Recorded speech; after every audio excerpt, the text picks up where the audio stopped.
Hello, and welcome back to the channel. In this video, we'll talk about Gustave Le Bon's Book 3, Part 3, Criminal Juries. Here's a sneak peek of what we'll discuss in this video. Criminal juries. General characteristics of juries. Statistics show that their decisions are independent of their composition. The manner in which an impression may be made on juries, the style and influence of argument, the methods of persuasion of celebrated counsel, the nature of those crimes for which juries are respectively indulgent or severe, the utility of the jury as an institution, and the danger that would result from its place being taken by magistrates. Let's dive in. Being unable to study here every category of jury, I shall only examine the most important, that of the juries of the Court of Assize. These juries afford an excellent example of the heterogeneous crowd that is not anonymous. We shall find them display suggestibility and but slight capacity for reasoning, while they are open to the influence of the leaders of crowds, and they are guided in the main by unconscious sentiments. In the course of this investigation, we shall have occasion to observe some interesting examples of the errors that may be made by persons not versed in the psychology of crowds. Juries, in the first place, furnish us a good example of the slight importance of the mental level of the different elements composing a crowd, so far as the decisions it comes to are concerned. We have seen that when a deliberative assembly is called upon to give its opinion on a question of a character not entirely technical, intelligence stands for nothing. For instance, a gathering of scientific men or of artists, owing to the mere fact that they form an assemblage, will not deliver judgments on general subjects sensibly different from those rendered by a gathering of masons or grocers. At various periods, and in particular previous to 1848, the French administration instituted a careful choice among the persons summoned to form a jury, picking the jurors from among the enlightened classes, choosing professors, functionaries, men of letters, etc. At the present day, jurors are recruited for the most part from among small tradesmen, petty capitalists, and employees. Yet, to the great astonishment of specialist writers, whatever the composition of the jury has been, its decisions have been identical. Even the magistrates, hostile as they are to the institution of the jury, have had to recognize the exactness of the assertion. Monsieur Bérard de Glajeux, a former president of the Court of Assizes, expresses himself on the subject in his memoirs in the following terms.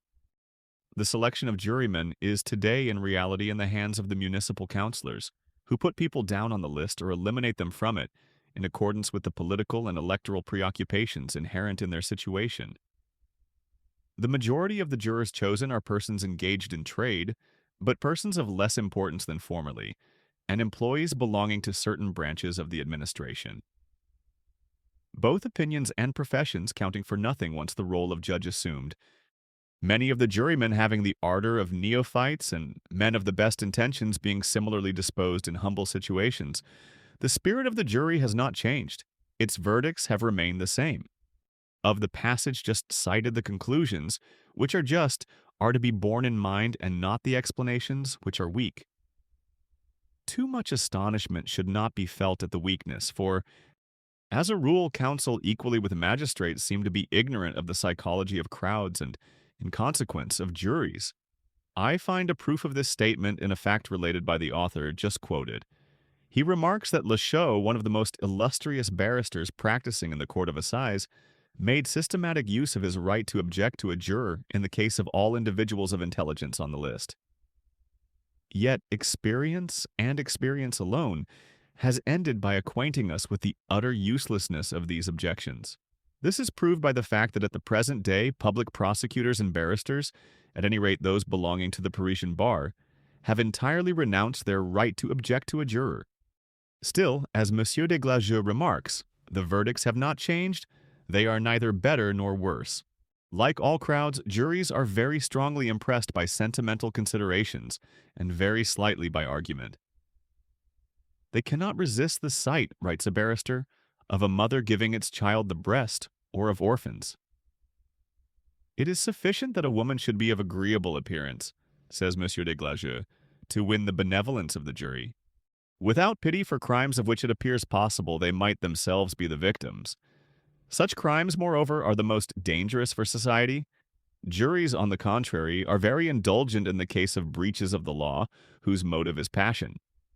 They are rarely severe on infanticide by girl mothers, or hard on the young woman who throws vitriol at the man who has seduced and deserted her, for the reason that they feel instinctively that society runs but slight danger from such crimes, and that in a country in which the law does not protect deserted girls, the crime of the girl who avenges herself is rather useful than harmful, inasmuch as it frightens seducers in advance.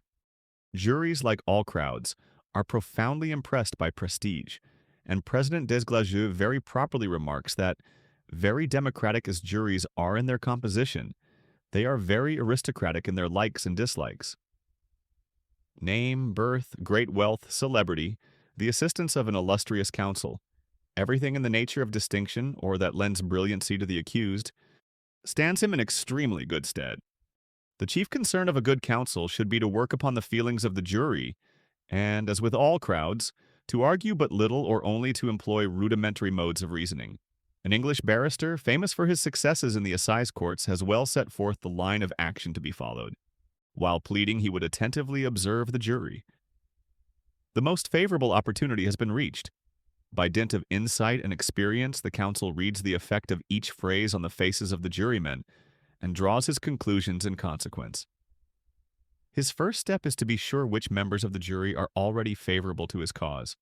It is short work to definitely gain their adhesion, and having done so, he turns his attention to the members who seem, on the contrary, ill-disposed, and endeavors to discover why they are hostile to the accused. This is the delicate part of his task, for there may be an infinity of reasons for condemning a man, apart from the sentiment of justice. These few lines resume the entire mechanism of the art of oratory, and we see why the speech prepared in advance has so slight an effect, it being necessary to be able to modify the terms employed from moment to moment in accordance with the impression produced.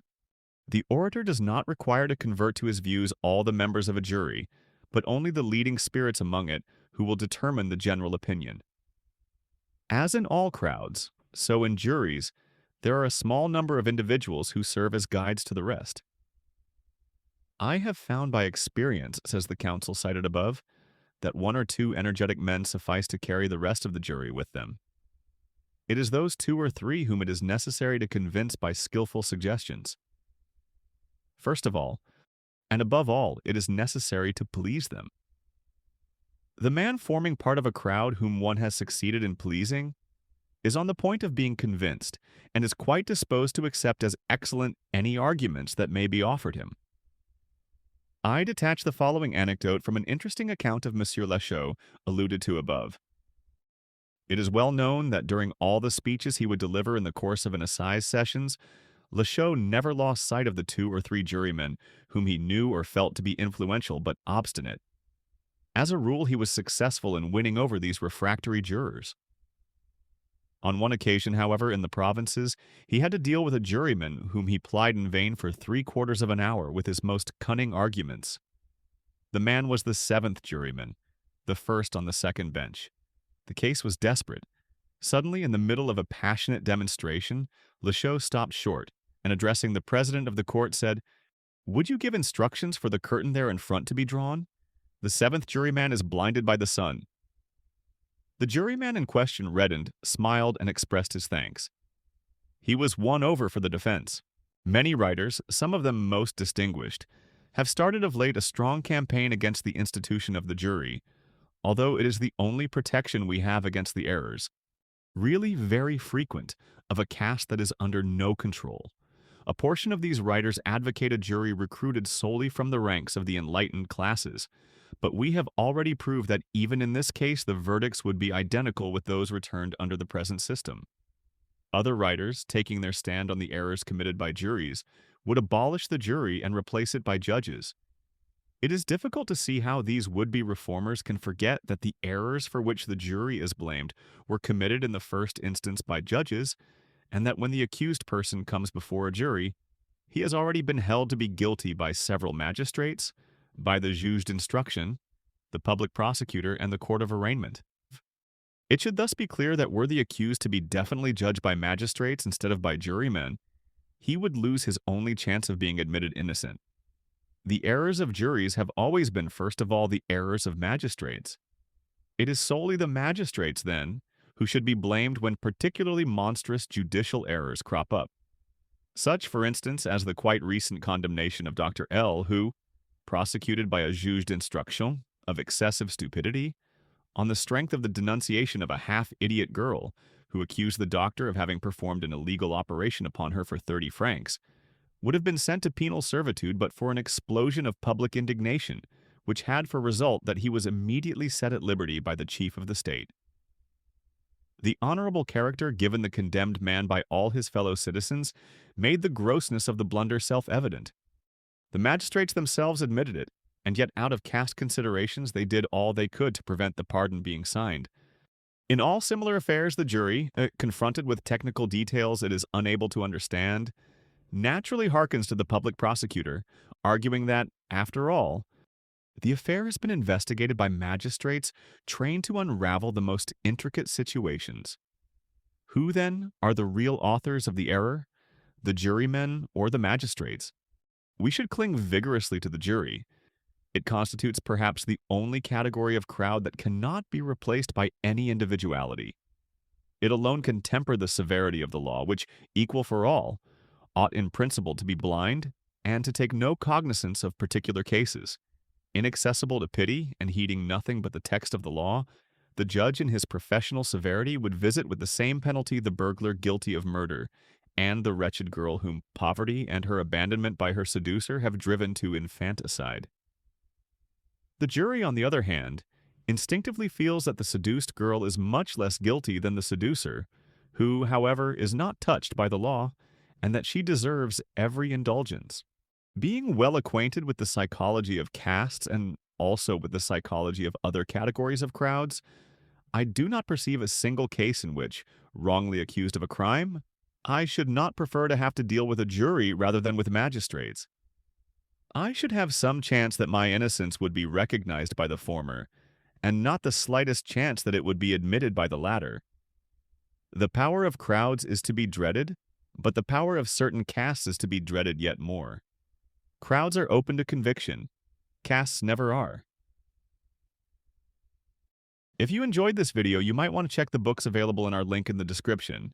There you'll find many fundamental marketing books in different languages. And don't forget to subscribe to the channel for more marketing-related content. See you in the next one.